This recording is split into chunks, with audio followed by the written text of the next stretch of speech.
Welcome to Changing the Perception of Blindness, one conversation at a time, where we aim to break down barriers, demystify blindness, and promote real and lasting change. Join host David Steinmetz as he connects us with professionals who are making a positive impact in the community. These leaders help empower individuals who are blind or have other disabilities to live a full and inclusive life. Let's lean in as David kicks off today's conversation. Hello, and welcome to this episode of Changing the Perception of Blindness, one conversation at a time. Over the last few weeks, we've been thinking a lot about change. And, as an organization, Arizona Industries Blind, we went through our strategic planning for the next 3-5 years. And through that conversation, we were able to talk about change. And it's not just from an organization's perspective, but really people have to change and understand the culture, the direction of the organization and themselves. I really gave that a lot of thought about, my own journey and my own how I respond to change, being diagnosed with retinitis pigmentosa, which is a degenerative retinal disease in my late teens. I often found myself sitting and wondering, right? I was on kind of two sides of the fence.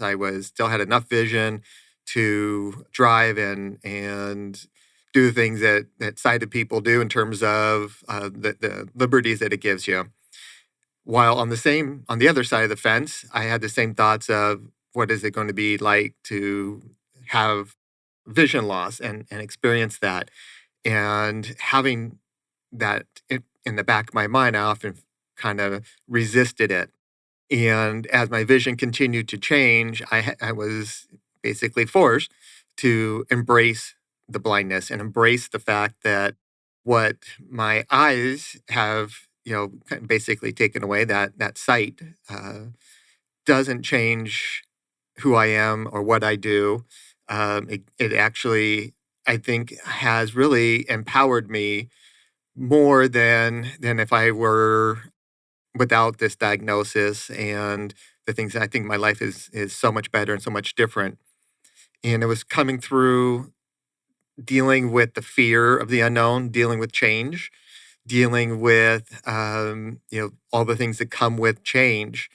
This show really helps me be able to communicate through my own voice, through the voice of my guests and the talents and things that they bring to the disability community, is that we are eliminating from society on a daily basis through having one conversation at a time, the fear, the unknown of blindness.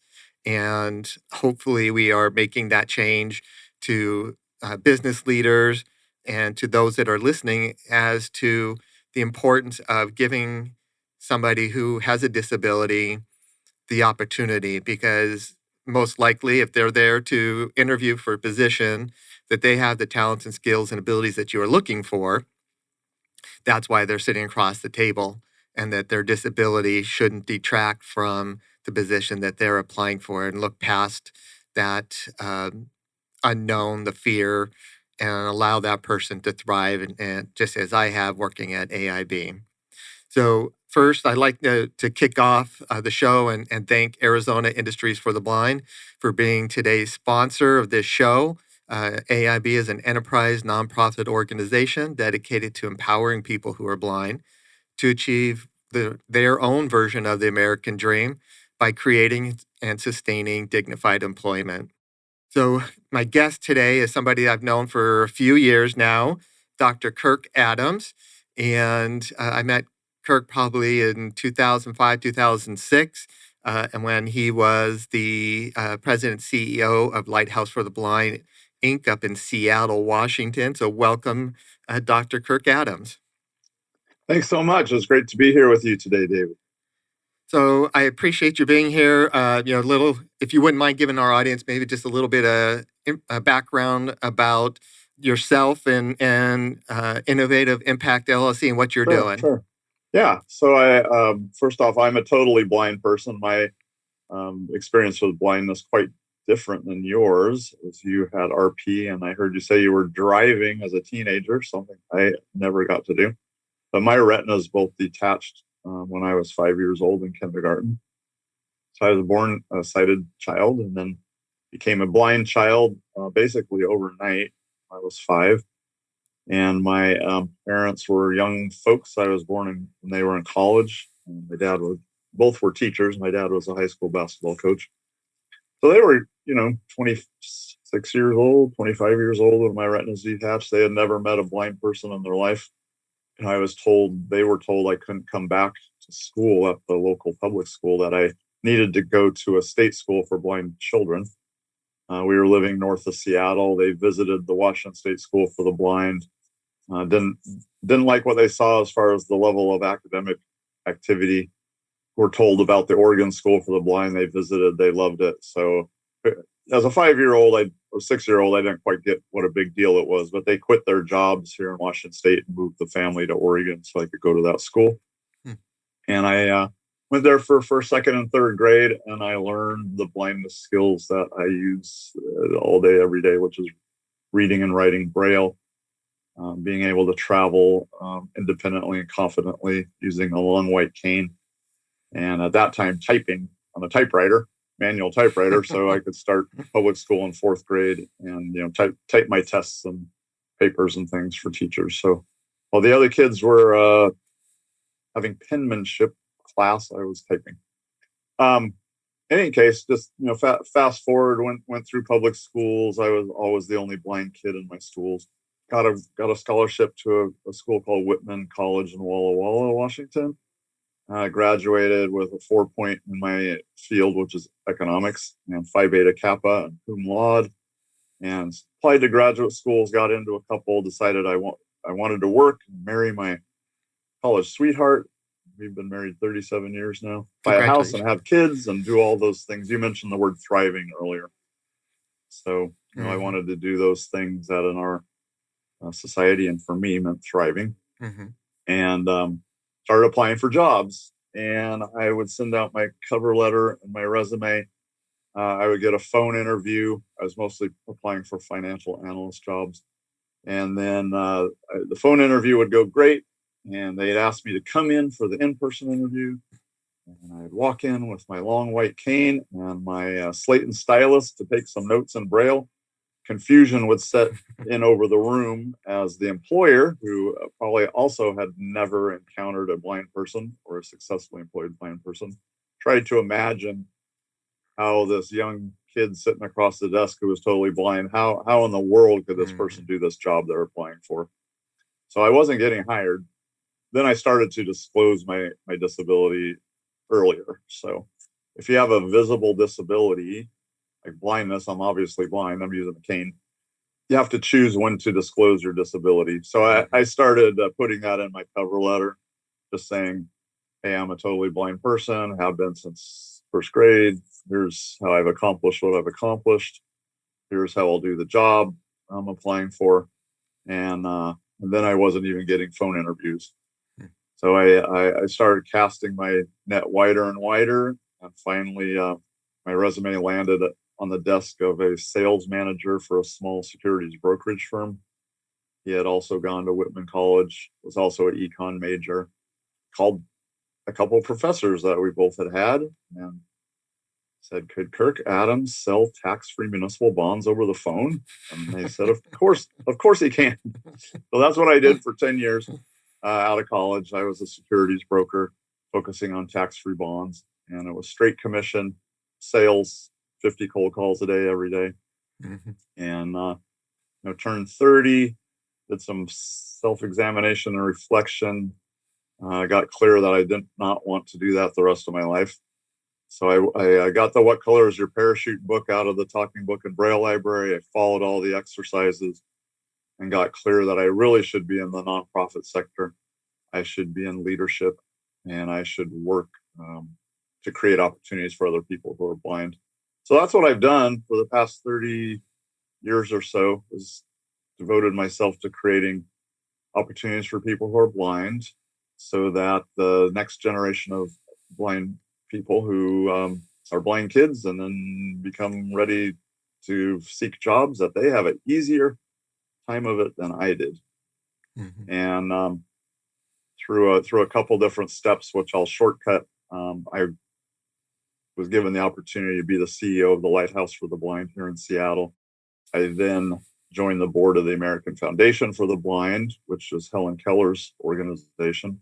And after a couple of years on the board, I was given the opportunity to become the president and CEO of that very famous, iconic organization. And my wife and I moved from Seattle to New York City and lived in Brooklyn and worked in Manhattan, then to move to DC. And now I've come back home to Seattle. I spent 6 good years at the American Foundation for the Blind and helped them reorganize and restructure and return to financial sustainability. And now I've started my own consulting practice and really working with companies to help them supercharge their bottom line business results by intentionally including people with disabilities. Because including people with disabilities in your workforce gives a business a competitive advantage. And that's a wonderful thing. And I'm having a great time working with companies who understand diversity, equity, and inclusion makes them a better company, a better corporate citizen as well. My goal is this year, through my efforts, to create job opportunities for 1,000 people with disabilities. That's my target for the year. You've been my consulting practice is called Innovative Impact. Innovative LLC. Impact. Perfect. Thank you. So, Yep. Kirk, when you're telling your story of, after college, going out and looking for a career, right? Your chosen field that you studied. I share a lot of those same experiences as walking into an interview, and you can feel the attitude, the atmosphere. I say, it's like the O factor. It's what I call it. Is you walk in, people are like, the air being sucked out, and this is going to go away. You can tell that within walking into the interview. Yep. So I totally share that experience with you, and as do many, many, many blind people. Yes, exactly. And that's why the average population of working age people, about 70% or 7 out of 10 non-disabled people are working. They're in the workforce. And for us, for people who are blind and other people with significant disabilities, the workforce participation rate is about half. So only about 35% of us are working. And that is leaving a lot of talented, skilled, passionate, motivated people out of the workforce, which is not good for anybody. Not good for people with disabilities, not good for businesses. We're missing out on that talent. Not good for the economy, not good for the society. There was a study I was looking at. There's like $35 billion of lost productivity and burden to the economy due to the fact that people who are blind are not in the workforce. And that's huge, and you break that down in the state of Arizona, it's about $400 million. Every day, there are people who have the talents to do just about any job that are out there seeking employment, just need the opportunity, need somebody that can look beyond the disability, believe in people. Because if you think about it, when you come into a job, they have set processes or procedures, and you can teach that. But if you already have the technology skills mastered, if you already have the soft skills to be able to show up on time and be prepared for work and all those things, and be able to problem solve and think through critical thinking skills, then the process and procedure should be the least of the problem. And I think oftentimes people kind of overlook that part of the hiring somebody who is blind or vision impaired. Yeah, and I think even beyond that, if you read a book like The Talent Code, which talks about how do people achieve exceptional talents, how do people become virtuoso pianists, how do people become the best soccer player in the world, how do people become an astrophysicist, and it's through accepting challenges and overcoming challenges, increasingly difficult challenges, and spending focused time on particular endeavors. And the conversation I often have with employers particularly fast-growing companies who are having challenges hiring enough good people, I'll say, actually living the lived experience of disability, living every day as a blind person, gives individuals an opportunity to develop extraordinary, which means above the ordinary, skills in key areas that employers say they want. So you just mentioned some. So it's resilience and grit, perseverance, patience, the ability to creative problem solve, the ability to analyze and manage risks, exceptional skill in working with teams and working with all different kinds of people, great communication skills. So if an employer is making a list of the things they want in an employee, I can certainly have that conversation that, hey, people with significant disabilities have developed these characteristics to a unique and unusual level. So what I say is let me help you supercharge your business by intentionally including people with disabilities in your workforce. Yeah, that's a great message that people need to hear and often don't, right? Because they're looking at this unknown disability, this person who may access or will access the technology differently, but they're going to come to the same most likely outcome, right? Is you're going to be able to complete the task. You may just do it a little bit differently, or how your journey may look a little different, but you can still achieve those same outcomes.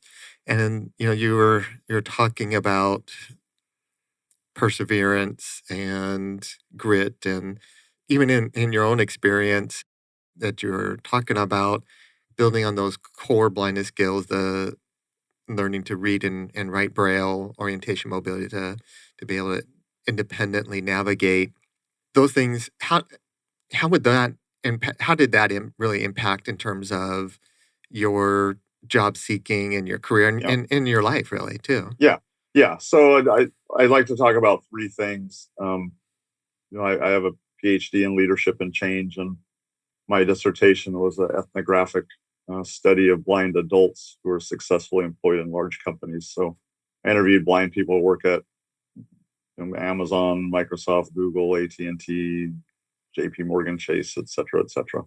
Through talking with them and also from my own experience and another a whole body of research, we can look at the factors that indicate that a blind person will be able to be successfully employed as an adult. So I had a number of things that happened that were none of my doing. First of all, I became totally blind before first grade. So I had to learn blindness skills. There was no question, should Kirk learn Braille or not? So, most people who are legally blind have some usable vision. And so there's oftentimes a lot of challenges for families with kids who have usable vision. Should they learn Braille? Can they use magnification? Can they just use audio? But for me, it was not a question. So I learned blindness skills really, really well, really, really early. Mm-hmm. And one of the predictors of success in employment as an adult is their level of blindness skills. So the more skills you have, the more you know how to use the assistive technology, the better independent traveler you are. All those things lead to a better likelihood of success. The second thing with early work experience, because the majority of young blind people are not getting paid work before they're 23 years old. And the majority of sighted kids they get some sort of work, some entry-level job, even if it's just babysitting or mowing lawns or whatever it is. So I was really into sports. My dad was, as I said, was a basketball coach. He expected his children to be involved in athletics. So I wrestled and ran cross country in high school, and I was the sports editor for the high school paper.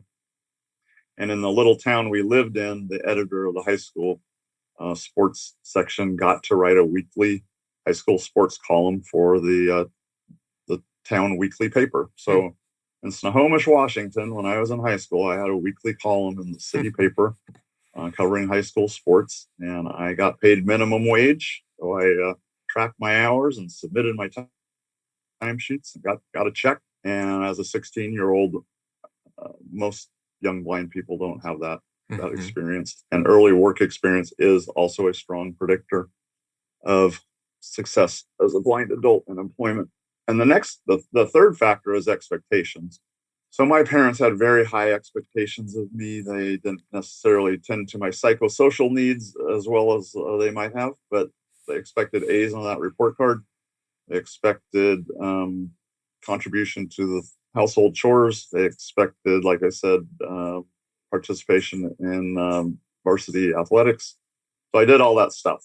I was fortunate in that my parents and my schools had high expectations of me. Many blind kids don't live in that same situation. Their parents, like mine, may very likely never met a blind person, don't know any successfully thriving blind adults, have fears and misconceptions, and often think that their blind child will be dependent on them and have to live at home for the rest of their lives. And many school districts are great and hold high expectations of their blind students, and many don't.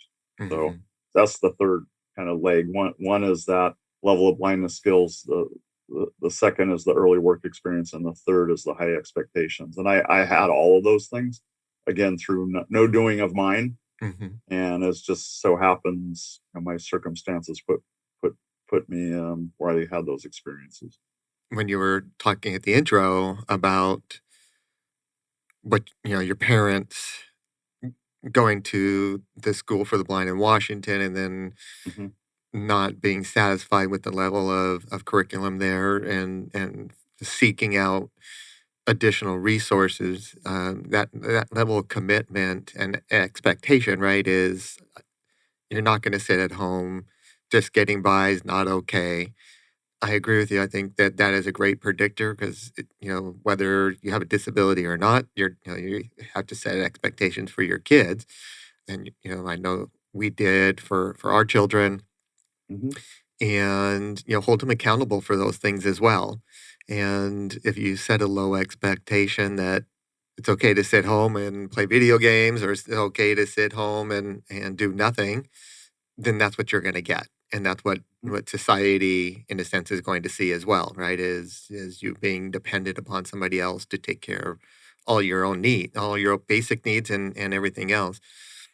And when you have to find the way to figure out how you're going to do the things that you want to do, then you're accountable to yourself and you're creating that independence, as a child.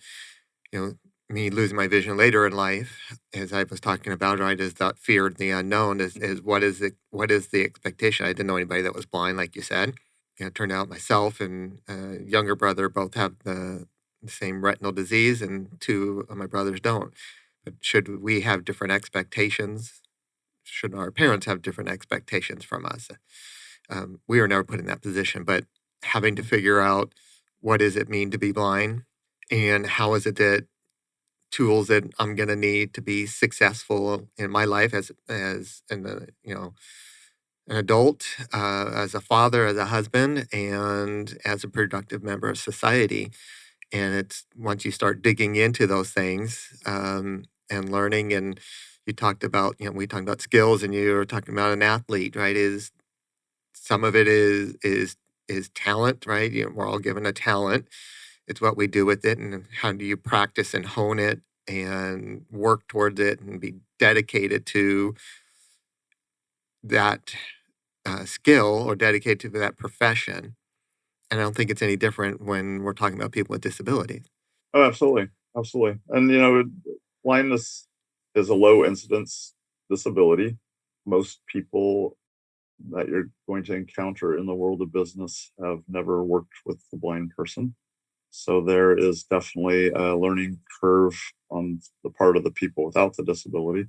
The research also shows that once a company or a department has hired a person with a severe disability, they're very likely to hire more. And there's some great success stories out there.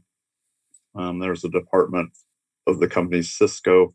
I heard a gentleman present who was put in charge of a very high-end, very technical internal help desk. The department was not performing up to expectations, but he had a college roommate who was blind, so definitely knew the capabilities. So he had contacted the California Department of Rehabilitation Services. They started sending him applicants who are blind. He hired 1, 2, or 3. And then he hired 7, 8, 9. At the time he made this presentation, something like 40% of his workforce in this department were blind people. Their outcomes improved dramatically, and they became a very high performing, efficient department. Also with a great culture of teamwork, communications, caring of each other, respect for one another. So it was a great example, and one that I think about a lot. That is a great example in talking about change and talking about overcoming some of these things. And there are big barriers to employment for people who are blind, and whether it's digital access, right, to technology, or even printed information, is transportation. And my opinion and the purpose of my show is the perception. And how do you see that barrier any different for people who are blind and vision impaired in workforce? Yeah, I think things have. First, I'll just say we have a long way to go until the same percentage of people who are blind are working as the general population. We've got work to do, and as we mentioned earlier, it's about half the percentage now. But I see things changing a lot over the 30 years that I've been involved in creating employment opportunities.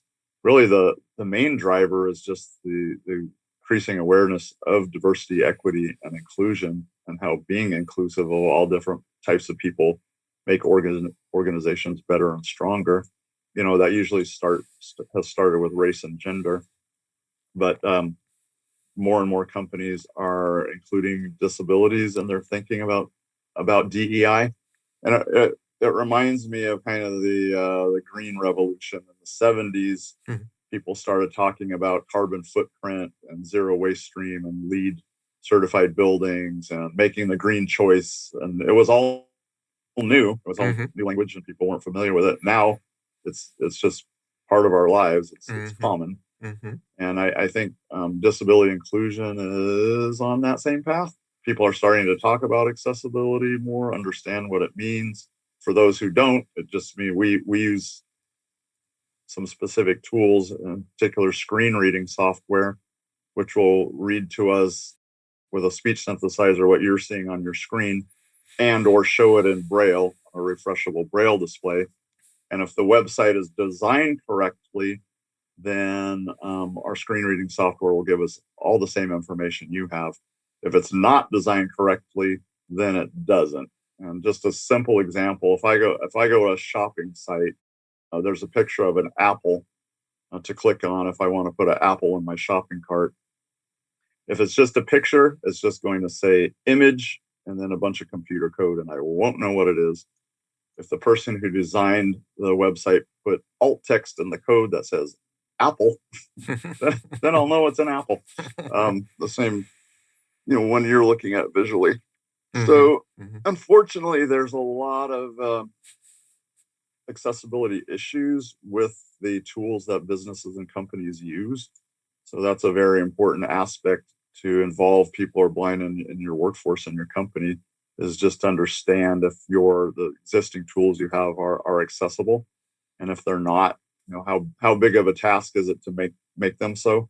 There are standards out there, World Consortium Accessibility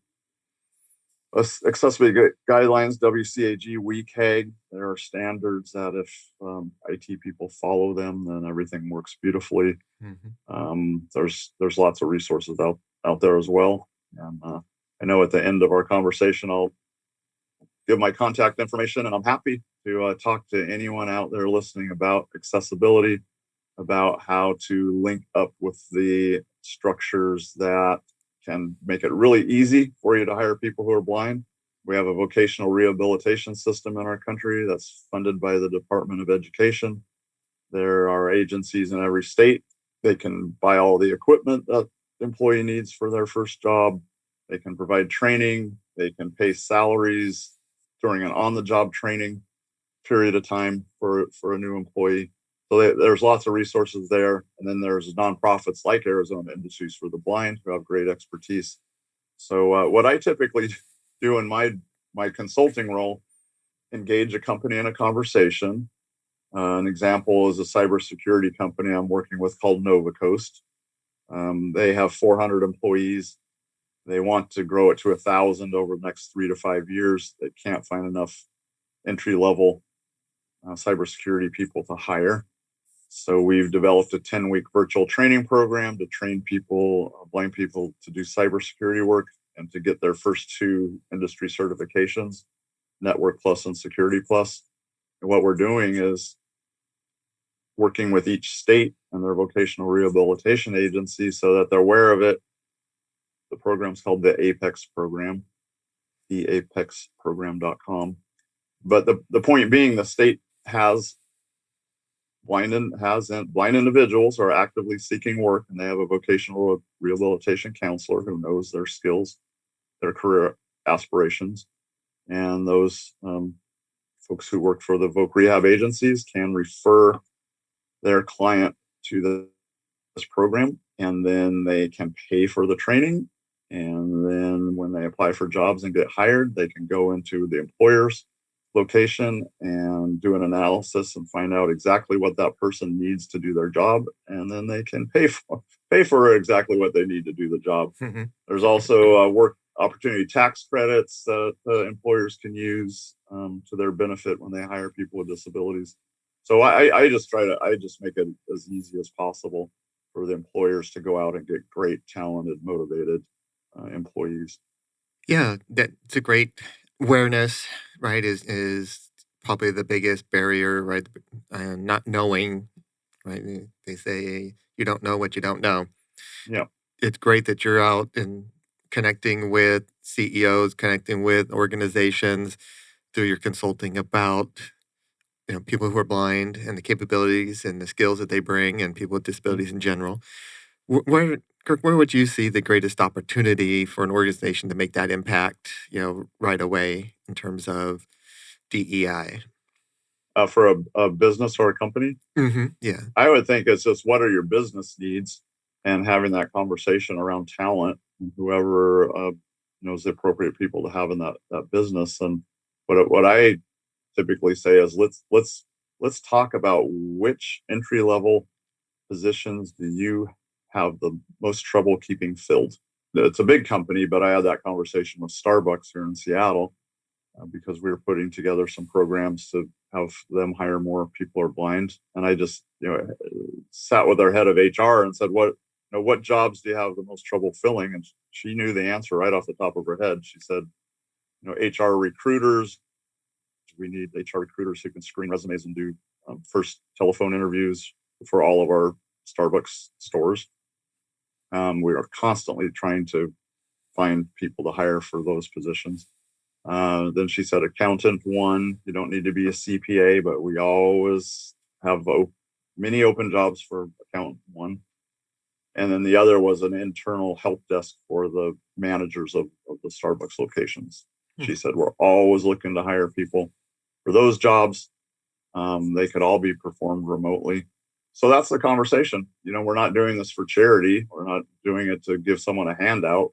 We're doing it to solve a business need for a company around talent, and connect them with very untapped talent pool that's sitting there ready. People with resumes, people connected to voc rehab, people who can bring assets with them from our Department of Education funded system.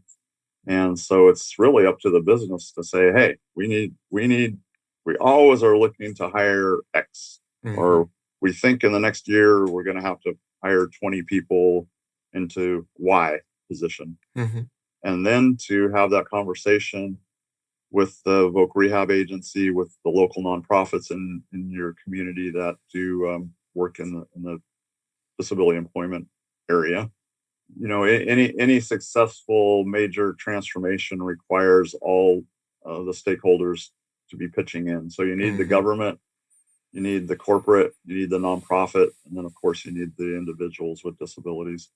All those groups share common goals about having better workforce development, more people with disabilities involved in the workforce, but they're often not communicating with one another. So that's where I come in. Let's get the right people around the table. Say, hey, we all want to get more blind people employed. Here's what each of these groups can bring to the table to make it happen. Yeah, and there's so many different ways that you can contribute to that too, right? Is through different partnerships as well, as you mentioned with the nonprofits like AIB. Is if an organization, you mentioned contact center or help desk, and that could be outsourced to a nonprofit organization. They have the expertise, they know the technology, and ensure can do the training. That some of the things that we hear, when we're talking with organizations and I'm out in the community is how do you train, or what's it going to take, or safety, whatever it may be.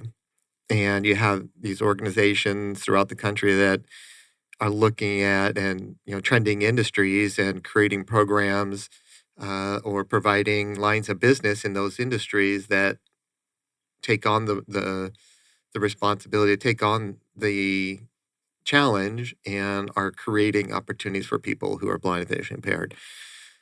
So sometimes, if you don't know what how the best way to do it, or whatever it is, look into your community. There's people that can help you achieve your goals.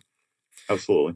So, so through your consulting business and conversations when you're out there connecting government and corporate America and stakeholders, is what are you talking about the talents?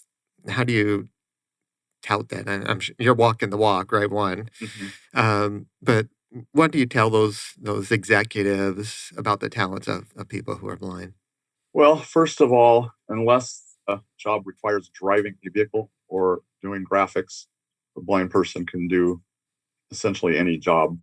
There are blind people doing every job you can imagine. So there are blind accountants and physicians and obviously lawyers, computer programmers, coders, cybersecurity analysts, marketing people, HR people.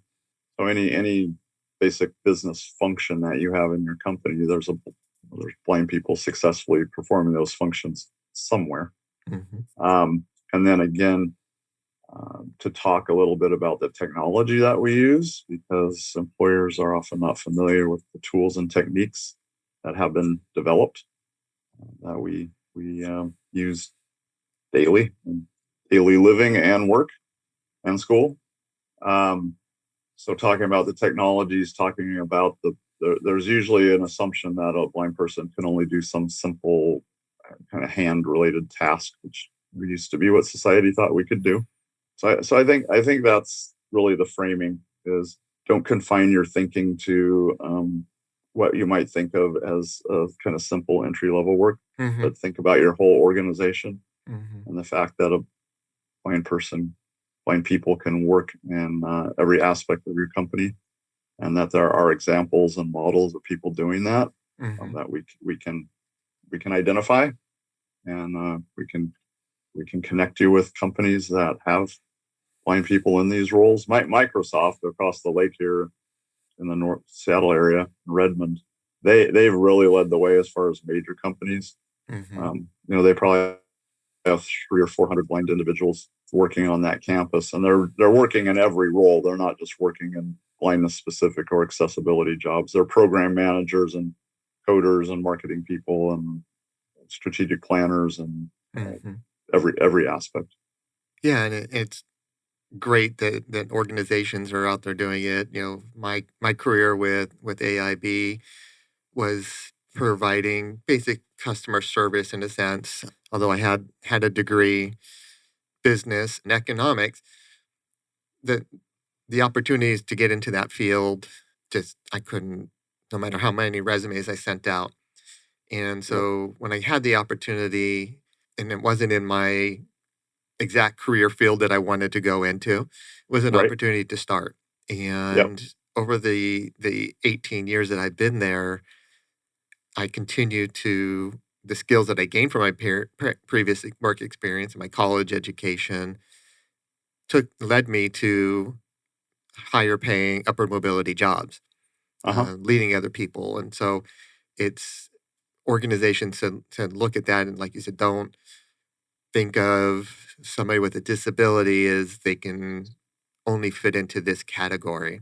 It's believing that, with the right tools and the right training, people can do any job within your organization, other than driving, a forklift Yeah. or, Yeah. uh, And so it really is broadening that. And I think organization culture, you talked about shift and change, and there's been some growth in the participation rate among people who are blind, people with disabilities in the workforce. And so those are good, good to see those numbers moving upward, trending upward. So obviously culture is starting to change.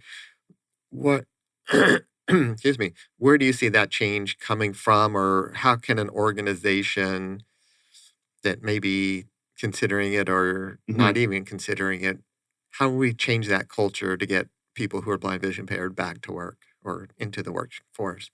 Yeah, a couple of thoughts. So you mentioned I took a job that wasn't what I wanted. You took a job that wasn't exactly what you wanted. I mean, lots of people in the general population do Hmm. that as well. Sure. But of the 35% of us that are employed, a third would say they're underemployed.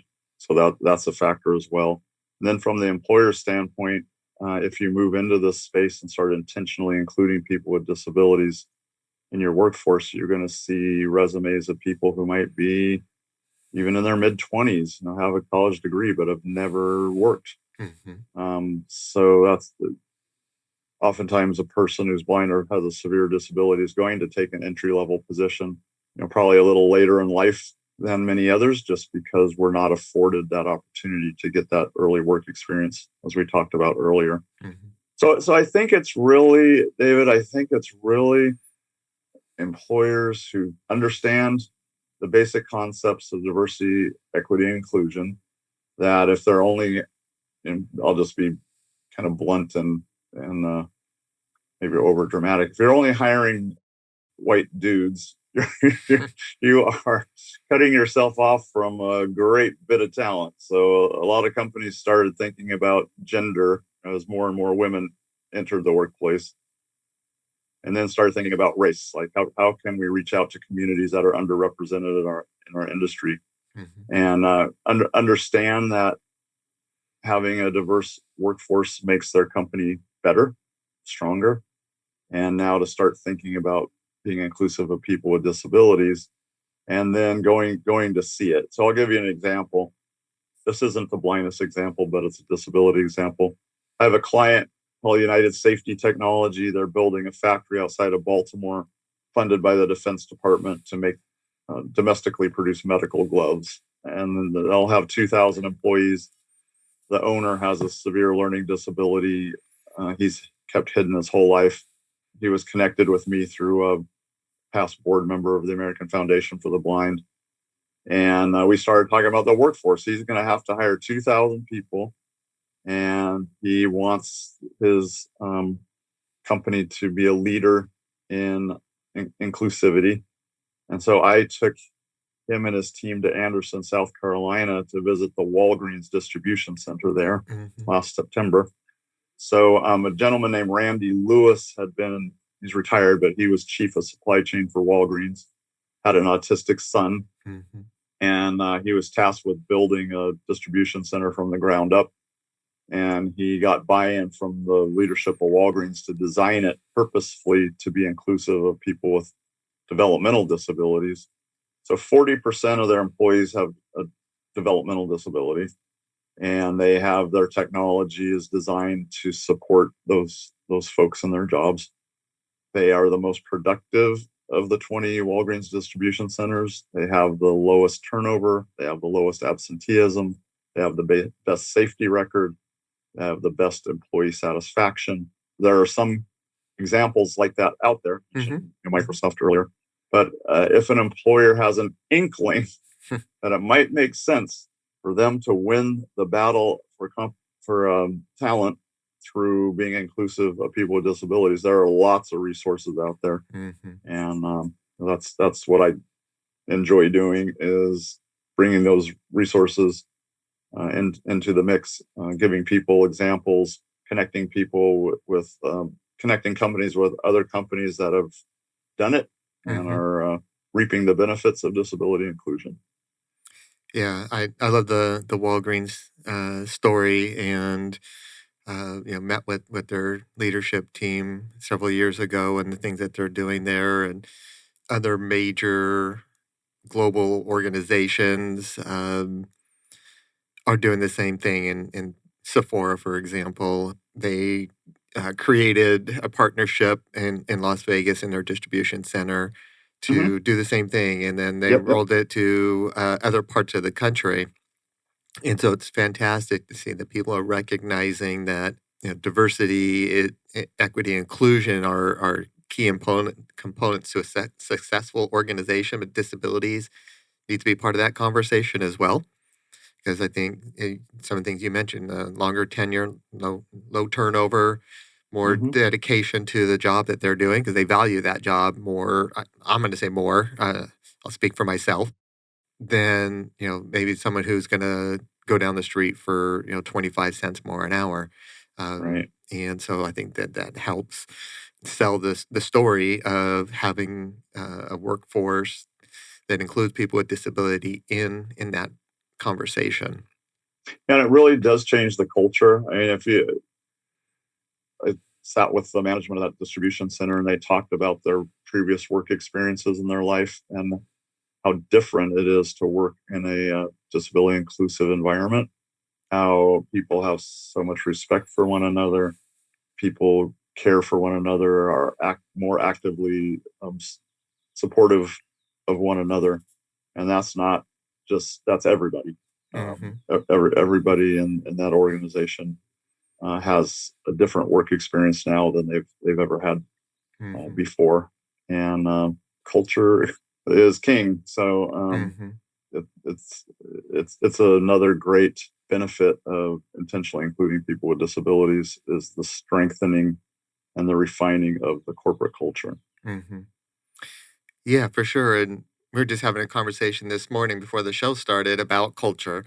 And right, culture is really defined by a lot of different things. Some people say, well, we have pinball or ping pong tables in the break room, and free coffee and all those things. So that's our company culture. Others say, well, our culture is our people. Our culture is the vibe in the workforce and things like that, right? So culture. My favorite definition is culture is the way we do things around here. Yes. Yeah. So really trying to make sure you really understand what culture is and what you're trying to create, and be specific in that. Make sure you're getting buy-in through the rest of the organization.